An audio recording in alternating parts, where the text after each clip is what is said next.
In the last stream, we were working on upgrading our resource production by setting up unearthers for the Endstone and the Netherrack, and as you'll see right here, we do currently need to add storage drawers for both the Easnium dust, I think that's how you pronounce that, and the Netherite scrap.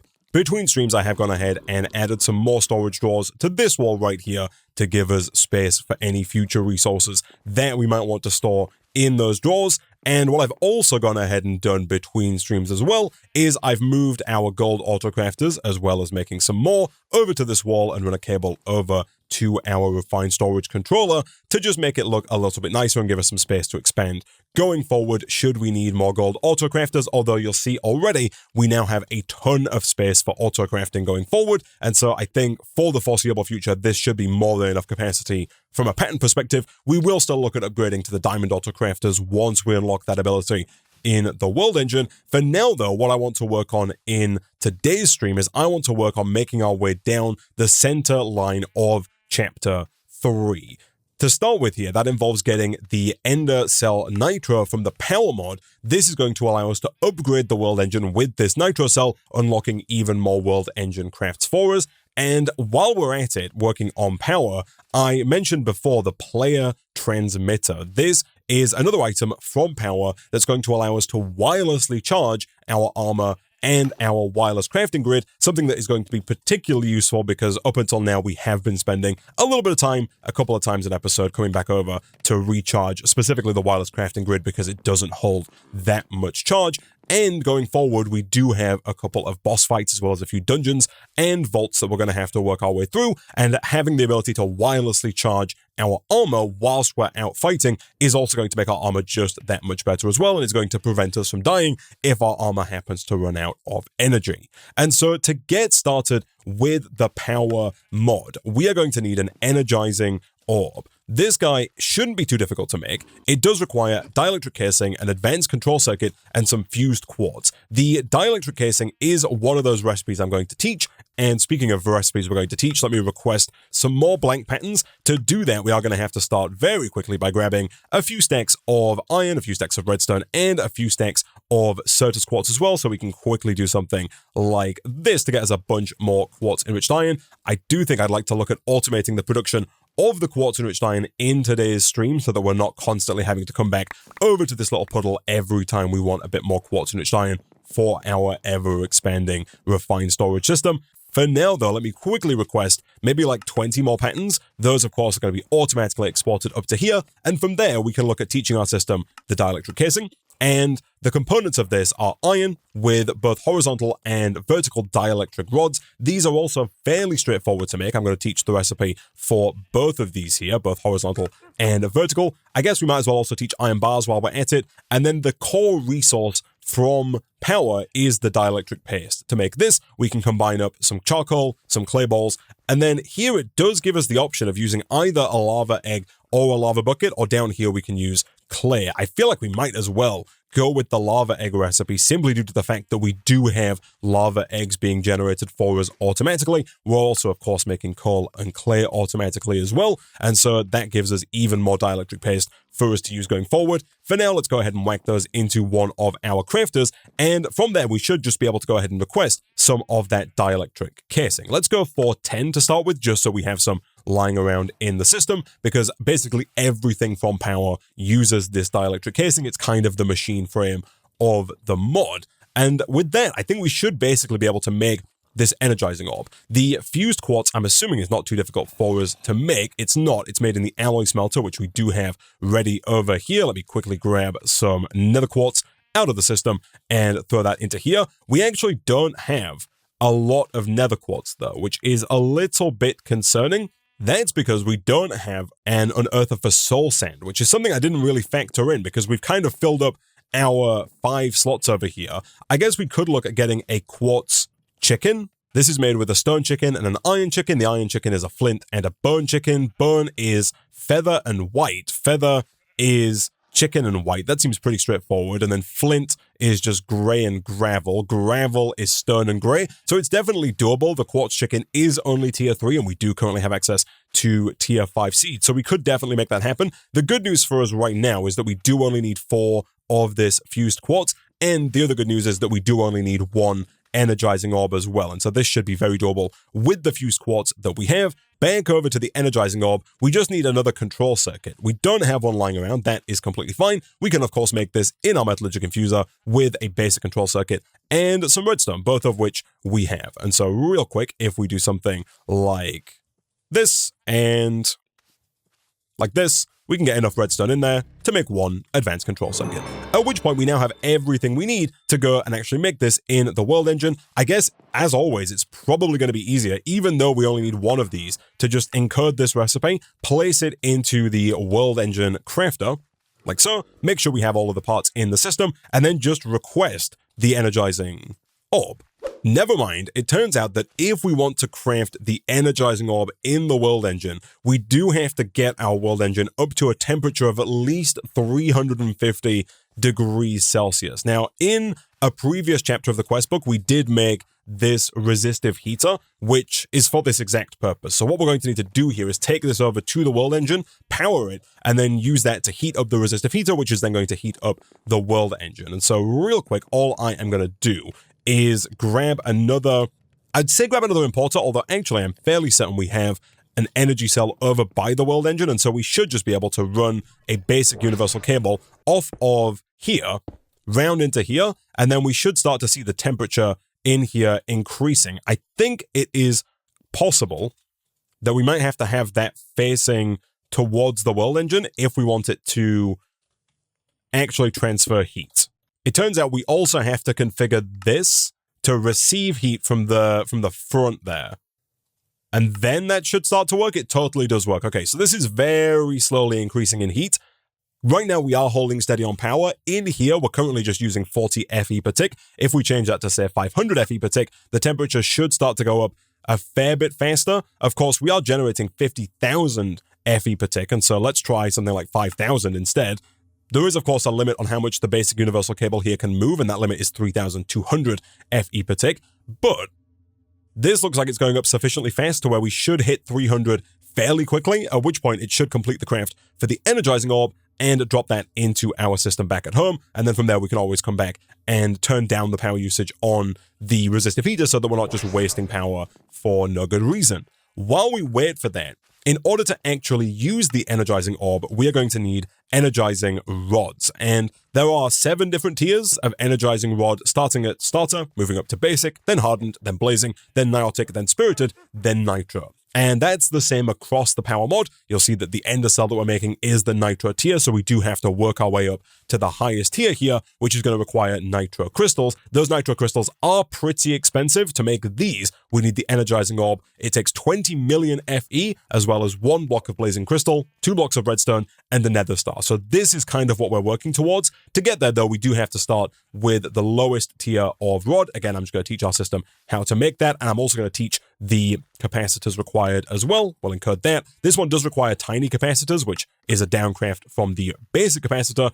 And I think to get started, we can go straight in with a basic energizing rod. We do still have to make the starter energizing rod to then upgrade to basic. But then if we want to upgrade further, we need to get ourselves some energized steel, which does require the energizing orb. And so real quick, let's dump all those in and let's request at least 1 of these basic energizing rods. The idea here is that as you move up, the energizing rods are able to transfer more RF per tick into the energizing orb. You'll see that the starter can do 100 FE per tick, the basic can do 400, and then it moves up to 1,000, 4,000, 10,000, 40,000, all the way up to 200,000 FE per tick with the nitro energizing rod, which we're not going to need because we don't have 200,000 FE per tick being generated just yet. But as we move up, we're going to be able to make things faster if we get some of those higher tier rods.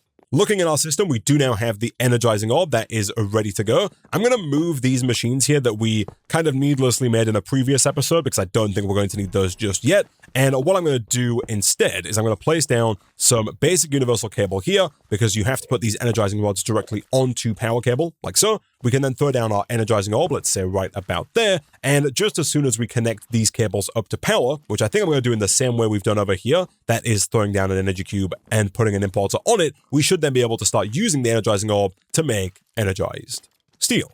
And not too long later, we have our energy cube receiving power wirelessly. We also have our facades here to cover these up, and we have our energizing rod ready to go. So if we wanted to here, we could go ahead and throw in 1 iron ingot and 1 gold ingot, and this would make us the energized steel from power. Cool. The Twitch chat has made me aware, though, that the blazing rod, which is kind of the 3rd or 4th tier up here, is actually purchasable from the Echo shop. And so if we wanted to skip a few tiers here, we could go straight through back over to here, and we specifically need to go to the Echo of the Fabricator, who is going to be able to sell us some of these blazing rods. I will buy a few of these, I think. We've got a ton of cash. I don't think we're necessarily going to need all of it, at least not anytime soon. And it's going to make our crafts here significantly faster. So if we were to go ahead and, let's say, throw down a few more of these universal cables, we could then replace our basic rod and make some of these crafts much, much quicker. Let's do this, and then let's throw down all 4 of these blazing rods, which we, of course, can still upgrade in the future should we want this to be any faster. And now we can start looking at making our way through the different tiers of crystals from power. If we wanted to, we could even jump straight up to the Nitro crystal here. The blazing rod that we do currently have is able to move 4,000 FE per tick, and so with 4 of them, we can do 16,000 FE per tick. And so doing some quick maths here, if we do 20 million RF at 16,000 redstone flux per tick, it's going to take 1,250 ticks, which means in total, it's going to take about 62 seconds, so just over a minute to make 16 Nitro crystals with the 4 that we have, which is honestly probably fine. Again, we might have to upgrade the cabling and potentially the energy cube if we wanted to be able to transfer that much into those energizing rods, but that's honestly not going to be too difficult for us to do, and so we could potentially shift our focus now to just getting these items required for the Nitro crystal. The redstone blocks we, of course, already have. The blazing crystals are really not too bad. These are made using blaze powder. If you drop 4 blaze powder in, as you can see, that's going to very quickly make a blazing crystal for us because it only requires 120,000 redstone flux. And so if we make 9 of these, we can then go ahead and just straight away upgrade to the block of blazing crystal. One thing I think it is going to be worth us doing here is getting one of our auto crafters and placing that down directly next to our energizing orb. I feel like we might as well go ahead and throw that underneath like so. If we then connect that up, we should just then be able to teach our system how to craft with the energizing orb, and going forward, that's going to make our lives a lot easier because we don't have to come over here and do it manually. We are also going to want to put an importer on there as well to, of course, pull in the final item once it's done. I really thought we had taught our system how to make importers and exporters. Apparently, we have not. Thankfully, it's going to be very easy for us to teach both importers and exporters to the system. Boom, and boom. We'll throw both of those, of course, into our gold auto crafters, and at that point, we can just go ahead and request that importer from the system, and then using our pipe connector, we can very quickly and easily run cable over to connect up both the crafter and the importer. Boom, there we go. This is now online. Let's do a quick one of these, and we'll, of course, do something like that. And we'll do something like this to cover that up. And so now, if we wanted to, I'm fairly certain that we should be able to, for example, encode this recipe right here and drop that into the crafter. Now, as I mentioned a few times, this is one of the situations where we are going to have to lock until all outputs are received, because if, for example, we were to request 7 more blazing crystals, the system will try and put all 28 blaze powder in here at once, and you'll see that if I put more than 4 in, nothing happens. It doesn't actually work. The energizing orb does have to have the specific amount of items in at any given time, otherwise it will not work. But with that lock mode set correctly, we should now be able to request 6 more of these blazing crystals, and the system should just make them for us. Nice. And there we go, 9 blazing crystals, which we can, of course, craft into our blazing block. And so now it's just the hardest part of the setup, which is, of course, getting a nether star.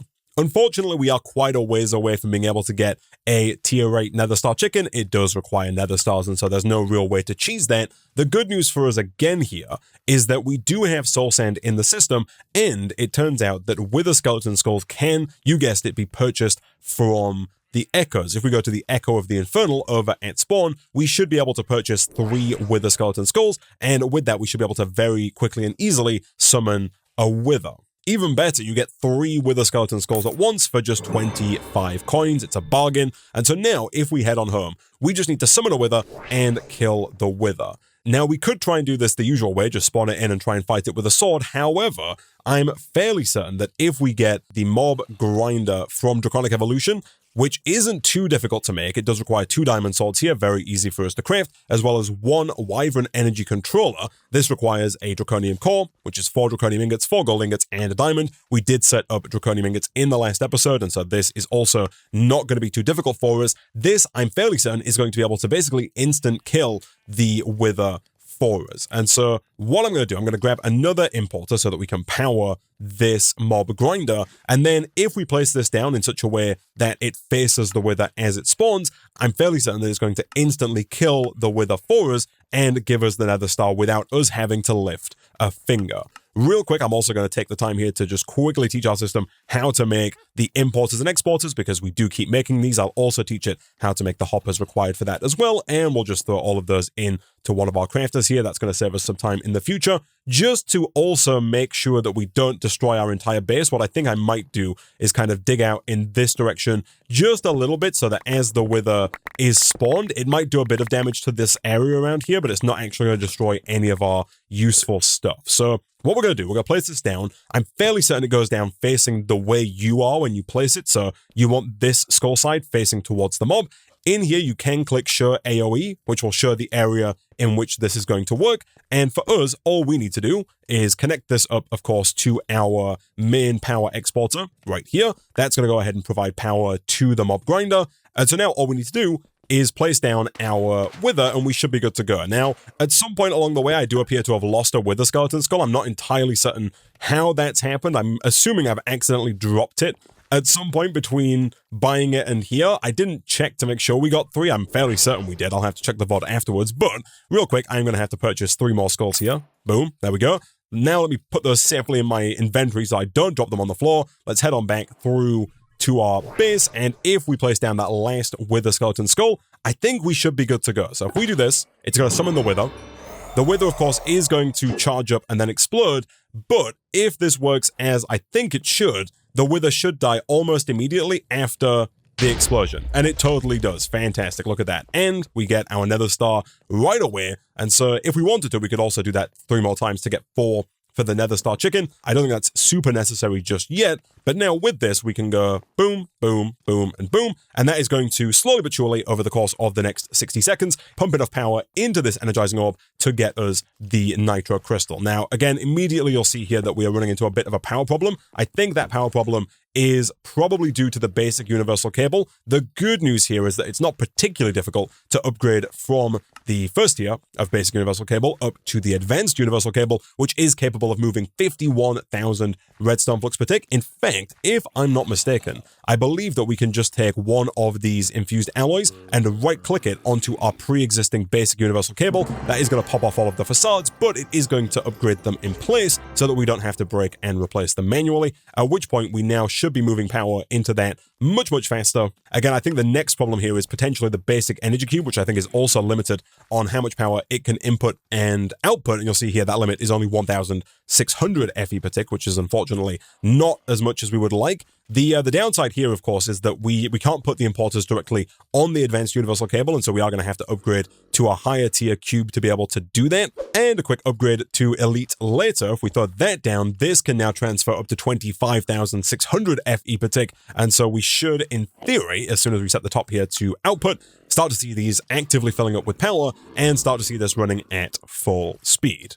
Perfect. So while we wait for that to happen, I do, of course, want to try and get the player transmitter so that we can wirelessly charge all of our devices everywhere in the world. Now, in order to make the Nitro cell that we need for the quest here, we only need 4 Nitro crystals with 4 obsidian and 1 ender core. The ender core is again made in the energizing orb. Real quick, I'm just going to go ahead and teach our system how to make one of those. I'll teach the Eye of Ender as well while we're at it. That, of course, is going to go in one of our gold crafters. The other is going to go into our iron crafter. And then if we want to get the player transmitter, for this, we are going to need 8 of our 16 Nitro crystals, which is fine. That's still going to give us excess left over. We do also, however, have to work our way through every single tier of player transmitter, starting with the first one, which is potentially going to be the most difficult for us here because it requires a player aerial pearl. This is acquired by using a regular aerial pearl on a zombie or a husk. And in this pack, you guessed it, the Aerial Pearl is acquired by purchasing it from one of the echoes, in this case, the Echo of the Wayfinder. Boom and boom. And so now back here, all we need to do is right-click this onto a zombie, which we should be able to do inside of our spawner here. I'm seeing quite a lot of zombies spawning in. And so if we can kind of quickly right-click on one before it dies, we get a player Aerial Pearl. Nice. And so now with that, we can of course go ahead and look at making that first tier of transmitter. Over here, in the time it took us to do all of that, we have managed to get our Nitro crystals. And so in theory, we should now basically have everything we need to make the Nitro cell. Let's of course go ahead and request that Ender core. To be fair, if I do one of these, the system will allow us to request that right away. And then while we wait for that to come in, which it came in very fast, we can look at teaching our system how to make some of the other components here, because I do think that, again, it's going to be easiest if we teach our system how to make the Niotic crystals. These are made with diamonds. The Spirited crystals, these are made with emeralds. And while we're at it, we might as well also teach it how to make the energized steel as well, because that is also going to be required for this craft. Once again, we are of course out of patterns because we're doing too much teaching. Let's encode that. Let's throw all of these over into here. Boom, boom, and boom. And then I'll also quickly teach our system how to make all of the tiers of capacitors as well, so that again, we can just request whichever tier it is that we need, and our system should just be able to make it. Cool. And so now let's craft up that Nitro cell. Boom. We'll take that over to the world engine in just a second to get that upgraded. Back in here, let's see if we can't get the first tier of player transmitter. We should have everything we need for that. And if we don't, we should be able to request it. We totally can. Boom and boom. And then upgrading that should be pretty straightforward. If we have the ingredients, we can just click it. If we don't have the ingredients, we can go ahead and request it. Apparently, I did not teach our system how to make the basic large capacitor. That's 2 smaller capacitors, not a very difficult craft. Let's do one of those. We could teach our system how to make every single tier of player transmitter and then just request it all at the end, but given that we're only likely to make the player transmitter once, I feel like it's probably going to be easier if we just request these kind of piece by piece and then just craft them as we get the required ingredients in. Although, to be fair, the blazing transmitter here can move 40,000 FE per tick, and the next tier up can do 100,000. I guess we might as well look at upgrading to the next tier. That is going to give us more than enough throughput though for the current 50,000 RF per tick that we're generating, and there's not really much point in going higher until we start generating more power than we currently are. And so now we can place this down onto our energy cube, let's say right about there. That should allow this to start receiving power. It totally does, and if we go into here and set this to output, it should receive that power a fair bit faster. Again, the full throughput of our ultimate energy cube. And then all we need to do is get ourselves a binding card and bind it to us. That's going to tell the player transmitter who to send the power to. And so I think all we have to do is right-click that to bind it to us and then place it into the player transmitter. And we should see our wireless crafting grid go from not being full to being full. Nice. And you'll see all of our armor has completely charged as well. And so now, no matter where we are in the world, so long as we are in this dimension, the overworld, we should be good to go. There is also a dimensional binding card, which does allow you to charge wirelessly across dimensions, but as of right now, we've not actually left the overworld. The world engine is here in the overworld. Even the rings, all the nether rings, the end rings, and all the subsequent rings that we're going to see in the future are just all in the overworld. And so I don't think, at least for now, we need to bother upgrading to the binding card. If we wanted to, all we have to do is take our regular binding card and right-click it on an Enderman. So it's not particularly difficult to do, but as I said, I don't think it is necessary just yet. Now, though, all we need to do is return to the Echo of the Catalyst so that we can see how to upgrade our world engine.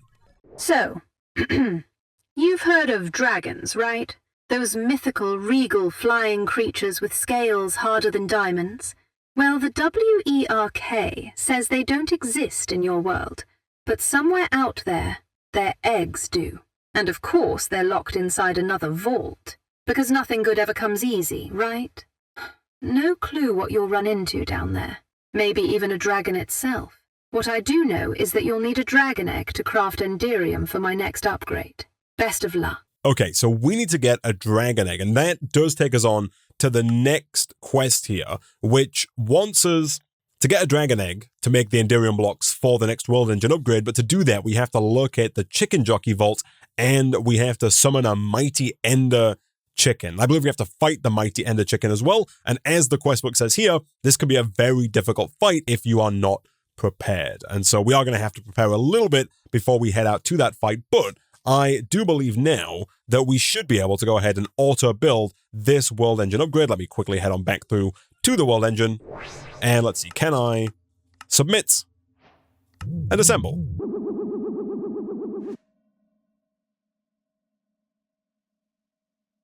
Cool. Our world engine is now upgraded, and we can now do any of the world engine crafts that require the Ender cell upgrade. And so now, back here at our base, what I think I'm going to do is something we alluded to a few episodes ago. I'm going to go ahead and set up another garden cloche. We have one here for our tier 5 chicken seeds. I'm going to set one up for sugarcane as well. That's going to make it a lot easier for us to make books going forward. And then with those books, what we're going to do is, I think, potentially look at getting our Eterna level just a little bit higher. Right now, we're at 60 out of 100. If we make some more of these echoing shelves that we made previously, they're not too difficult to make. They're made with just books and a deep slate. We can then enchant that and then craft it with an echo shard and some candles to get the echoing deep shelf. That's going to give us an even higher Eterna for even higher level enchants. And then from there, we can look at enchanting our armor or enchanting some books and then potentially using the anvil with the Draconium to strip them off and put them into the enchantment library. If we want to get super high level enchants, there is also the possibility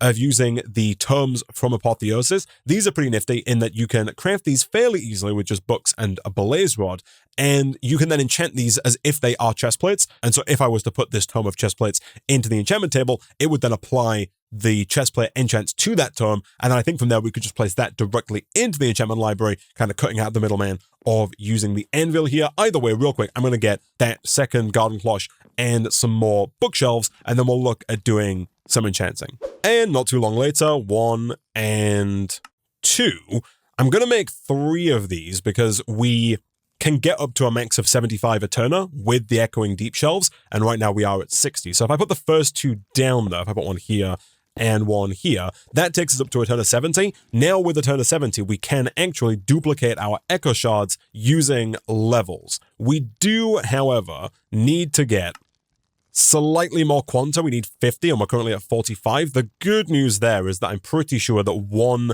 skeleton skull will do the trick. If I do this, that takes us up to 50% quanta, and so now we can do something like that, and we can effectively infinitely duplicate our echo shards, so no longer do we have to go back to spawn to buy them from any of the echoes. And that gets us our third echoing deep shelf, which we can then throw down potentially just right on the back, right about here, and that's going to give us an Eterna of 75. It does sit out of 100, but again, that depends on the shelf you have. With the echoing deep shelves, 75 is the maximum that we can get. Over here, we have our storage drawer, again, using the Void Shimmer Soil to get the sugarcane very quickly. And I've also gone ahead and taught our system how to turn sugarcane into paper and how to turn paper and leather into books. And thanks to our mob farm, we have a ton of leather ready to go. And so now, as I mentioned before, I'm going to go ahead and do a bunch of enchanting and see if we can't get a decent amount of high-level enchants inside of our enchantment library. Real quick, just to show how these tomes work, if we craft one of these up, we should be able to put those in like this and enchant it, and then it turns into a book that has all of those on it. That does save us a bit of time because then we can just drop those in like this, and we don't have to go through the effort of using the anvil on our chestplate to get those enchants off it. The only downside, of course, is that it does require a never-ending amount of blaze rods in order to continually make all of the different books for this. That might not be terrible, though, because I think what we could do if we wanted to is look at getting a cardboard box from Mekanism and using that to move a blaze spawner from the nether fortress that we've been going to back over into our regular mob spawner, at which point we're then going to have basically infinite blaze rods going forward. It does help tremendously if I go to the right place, and if we want to buy specifically the cardboard box here, we need to go to the Echo of the Fabricator, and boom, boom, fantastic. So now if we get our Tempat out, we should be able to go straight over to the nether. It says nether ring, it's not actually the nether ring, we've yet to go to the nether ring. This is a nether fortress, but if we then do a quick fly around, I believe there is a blaze spawner just around here. There is indeed. You can then right click like this and then just break the cardboard box, and that's going to allow us to take that blaze spawner with us. And so now if we once again just go home, we should be able to slot that blaze spawner into our mob spawner and begin summoning blazes. I do want to make sure it's kind of central, although I'm probably going to err on the side of putting it a bit further back because I really don't want the blazers spawning inside of the base. Once you put the cardboard box down, shift right click to take the cardboard box off, and at that point, we're good to go. We're going to start getting blazers inside of our mob farm, and again, with all of the upgrades we have on our mob masher, we're going to get a ton of blaze rods very quickly, and so it is probably going to be in our best interest to make all of the different terms that we want for all of the different armor pieces, and then just enchant those like this, and then just drop those books directly into the enchantment library to very quickly get a large number of enchants. The chat also makes a very good point in that we do have quite a few enchanted books in our system as well from our earlier endeavors out to that nether fortress that we can of course just dump directly in here. I am being told by the Twitch chat here that right now it says max level available for protection is 6, which means the max level we can take out is 6. Again, you click this a few times to get it all the way up to level 6, but apparently the maximum level is based on the level that you've put in. So if we take out 2 protection 6s and combine those up to a protection 7, now if we put protection 7 back in and we type in protection again, you'll see now that we can actually take out protection 7, and protection 7 I believe is the maximum. So now we could take this out, and if we go ahead and set that to 7 like that, we can now take out protection 7 and just apply it directly to our armor pieces. So going forward, we have that higher level available, and so we're probably going to do that for all of the levels that we want to be higher. So for example, right now, the maximum level of efficiency is 2. That's because we've only put in a level 2 book, but if we look at efficiency in JEI, efficiency does go all the way up to efficiency 8, and so if we wanted to, we could look at taking books out or adding more books, and then taking them out and crafting them up to get all the way to the highest level enchants possible. Never mind, it turns out that JEI is incorrect. It does show protection going up to level 7 here, but combining 2 protection 7 books together does get you protection 8, and I'm assuming if I put that back in there, can I now take out a protection 8 book? I totally can. I don't know how high it goes. Let me take out 2 protection 8 books and see if we can go up to protection 9. We cannot. Combining these 2 up just gives us another protection 8 books. So 8 is the highest there, but it looks like there are some enchants where we can go higher than what it shows in JEI.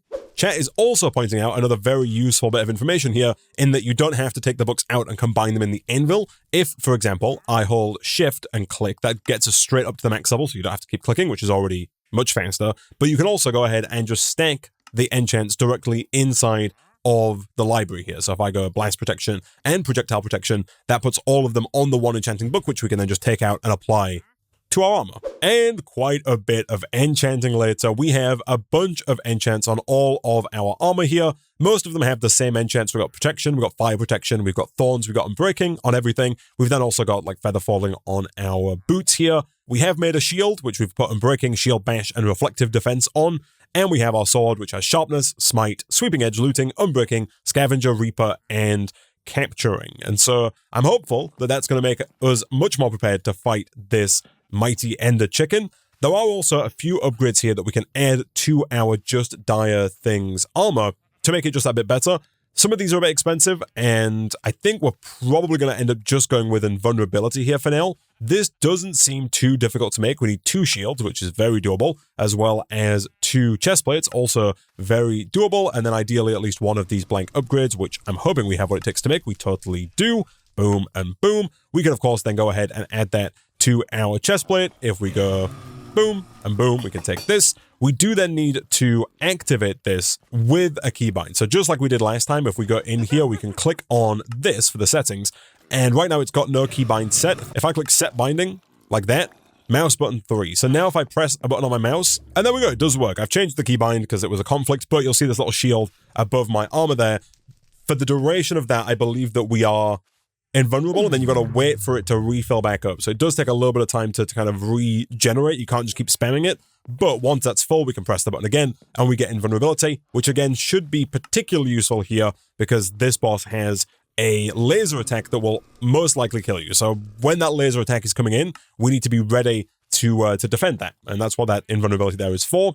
We do, of course, have to make this mighty chicken egg. For that, we need some dimensional shard gems, which thankfully we are now getting from our endstone unearther. We need ender pearls, and we need a dark matter. The dark matter is made by combining Aeternalis fuel with a block of diamond. Aeternalis fuel is made using the Philosopher's Stone and Mobius fuel. The Philosopher's Stone in this pack is actually fairly straightforward. It's Cognitive Flux, which we've made before, 1 block of diamond, and then 4 Infernal Dust. Infernal Dust is blackout powder with glowstone and redstone inside of the world engine. So real quick, let's encode that. And then blackout powder is obsidian, black dye, and blue dye. That actually seems pretty straightforward. Once again, we've managed to burn through all of the patterns that we made earlier in the episode, so we'll go ahead and recreate some of those, give that an incurred. That one, of course, needs to go in over here, and the other one needs to go in at the world engine, which I think is getting surprisingly full on slots. It is. We can, of course, always upgrade this to a iron or gold crafter if we do need more slots in the future. So, do we have what it takes to get 4 dust? We do not. We're missing 4 black dye, but as we saw previously,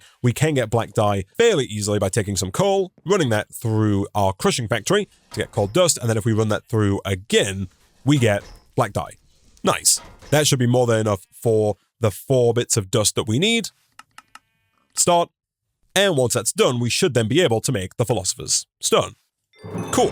From there, we of course need to make the Mobius fuel. The Mobius fuel is made with alchemical coal. The alchemical coal is made with regular coal. So we'll make a stack of this. We'll then go ahead and upgrade that to 16 Mobius fuel. That gets us 4 Retinalus fuel. So actually we are going to need some more of that. Let me get another stack to make another stack of this, and then we'll do that one more time to get 8 Retinalus fuel. And as soon as we have the 8 Retinalus fuel, we can then craft that up into the dark matter, and the dark matter can then be used to craft the mighty Ender Chicken egg. And so now, let's go ahead and get a compass for finding our way to the Vault of the Jockey. It looks like there are 2 of them. We will go for this one, I guess, because we've already dug out quite the tunnel over in this direction. And so now, I guess we're going to go and see if we can't find this tunnel here. Again, it will make it easier for us to get there once we're within 256 blocks, but for now, we kind of got to make our way in this direction until we get to the vault. Okay, so it turns out it's over 1,000 blocks away to get to the Endering, which is where the chicken needs to be. And that's past the Nethering, which we've also not been to. And so it turns out in here, we can purchase this Endering Ender Shard from this guy. And then if we go to the Magician, down here at the bottom, there's the option for the Teleporter. I think if we buy that, yes, we do get a Teleporter. And so now if we head on home, I believe that what we should be able to do here is place down our teleporter. Let's go place it over here. And then if we take our Ender North shard, I believe what we should be able to do is place that in here. And so now if we go ahead and walk onto the portal and shift, it's going to teleport us over to the end ring nice and quickly. And I was going to say we could put our tempad location here, but I don't know if we really need to if we have the teleporter about now. And so with this, we should be a lot closer to this vault. If I shift right click, we are going straight to it. Okay, so here is the vault. I'm assuming that we can just summon the chicken in here with the egg. The quest says that we need to use it in the dislocator receptacle in the middle of the room, which I assume is this guy right here. It is. That's going to summon the mighty Ender Chicken for us, who is a pretty big guy. We need to hit him with our chicken stick. There we go. Okay. I don't know when the laser's going to come through. Right now, he's just spinning, which is good. We hit the button. I hit the button. We got protection. Let's keep hitting him while our protection lasts. The question is whether or not... Oh, there's a stampede. The question of whether or not we're going to have the invulnerability back by the time he does that again, though. If he does, we might be fine. Okay, that's a chicken stick job. Chicken stick. Yeah. Keep hitting. We're recharging. Don't hit me with the laser again yet. Don't hit me with the laser again yet. Love the music. That sounds laser, Give me a few more seconds, my friend. Come on, a few more seconds before you go again. Okay, we're good. Whenever he's ready now, you can laser, mate. That's fine.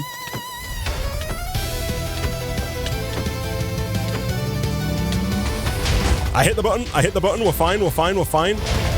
Break him again. Keep going. I think we might have this. He's become enraged.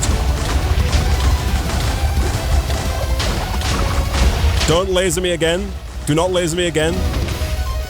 Please and thank you. We're so close. No, don't laser me. We've done it. We have done it. Oh my goodness. We got 2 dragon eggs. I don't know if you always get 2 dragon eggs or if that's just because of the fact that we have looting or scavenger or something. I think it might be Scavenger or capturing. I know one of the enchants that we have on our sword does give us a chance. I think it might be scavengering. Let me check in here real quick. Yes, mobs killed may roll their loot tables twice, so it's possible that we got 2 because of that. Quite possibly.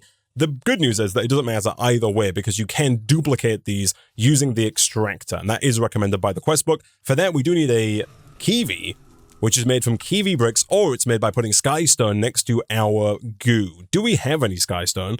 We do not. Is it going to be easy for us to get skystone is another question. We can smelt skystone dust, which we also do not have. Apparently there is a skystone ring we can go to. I was just checking our villager here because you can also, by the looks of it, craft with the Fluix researcher villager, but I don't think our villager has any. And so I think what we need to do is head back to the end ring. And there is some skystone here, but I'm assuming I can't just mine this skystone.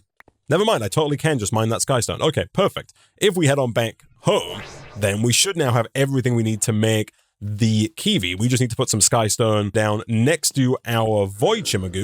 And again, just to make it a little bit faster, let's do one of those. That's going to get us our required block of kiwi. And then from there, we can craft our extractor. And here, if we press G while looking at the extractor, we can see that by the looks of it, we're just going to put the dragon egg on top of the extractor and then put an inventory beneath it. I will go ahead and use a barrel, just as suggested in the book there. Do we have the ability to make some slabs? We totally do. Boom and boom. Let's get one of those. And so if we were to go ahead and place this down, let's say right over here, we'll go boom, boom, and boom. And presumably that's going to go ahead and generate dragon eggs for us. Never mind, apparently this is pointing the wrong way around. And now our dragon egg is down as well. Hold on. We can rectify this because we can pick our dragon egg up. We do still have a spare dragon egg, so it's not the end of the world, even if we lose this dragon egg. But let me do one of these and one of those. A bit of classic vanilla Minecraft there. Let's try that one more time. You're going to go there. You're going to go there. Shifting to put it on does make it the wrong way, but I can then rotate it with a wrench. Okay, so we can put that there. It's possible we could have just rotated it the first time around, actually. And then if we do one of these, is that going to generate as a dragon egg? If it is, it's very, very, very slow. It's also possible that the temporal pouch might not work on there. It did generate an egg, though, which is good. And so now if we just leave that there, that is going to generate extras passively. Thinking about it, I should probably actually just put a storage drawer there as opposed to a barrel, because that's going to give us the ability to link that up to our system and just have access to them whenever we need them, as opposed to having to come over and extract those manually. Cool. So now that we have those dragon eggs available, let me link and lock that drawer so it doesn't get used for anything else. We can now go ahead and head on back through to this section of the quest book, and we can look at making the Enderium blocks. For this, we just need 1 dragon egg to make 1. We do need 2 dragon eggs to get 16, because that's what the quest requires. And then we need 1.6 buckets, or 1,600 millibuckets of molten ender, which it looks like we can get by just melting ender pearls in our smeltery. And I'm assuming from there we can just pull those out into bucket form. So if I were to take some ender pearls and drop those in here, I'm hopeful that we can just pull those out onto a bucket, although we might actually just be able to right-click on the foundry itself to pull the molten ender out. Of course, making sure that we set this to the bottom, and of course, making sure that we actually have some lava inside of our smeltery as well. Once we have at least 1 bucket's worth in there, can I just extract that? I totally can. We do need more than 1 bucket's worth though, and so I will go ahead and put like 3 more ender pearls in here to hopefully get us to 2 buckets worth. Then we can of course just take those over to the world engine, and I think we should be good to go. So we'll take both of those, of course, with at least 2 dragon eggs. They are actually coming in faster than I thought they would. And now if we head on through to the world engine, I'm hopeful that we can do this, and then just drop both of these in like so.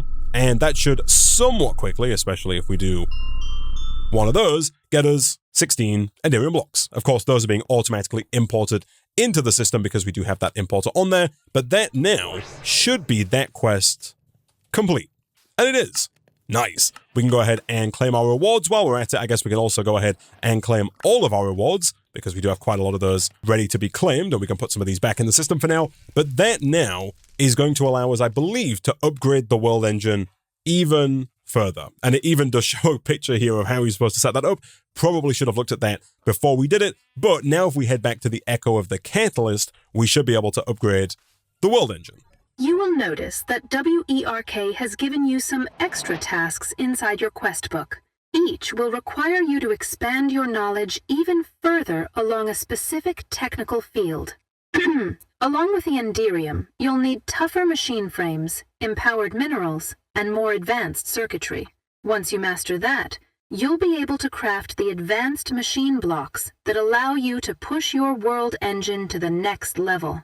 With that, I've no more to offer you except best wishes. Farewell, new friend.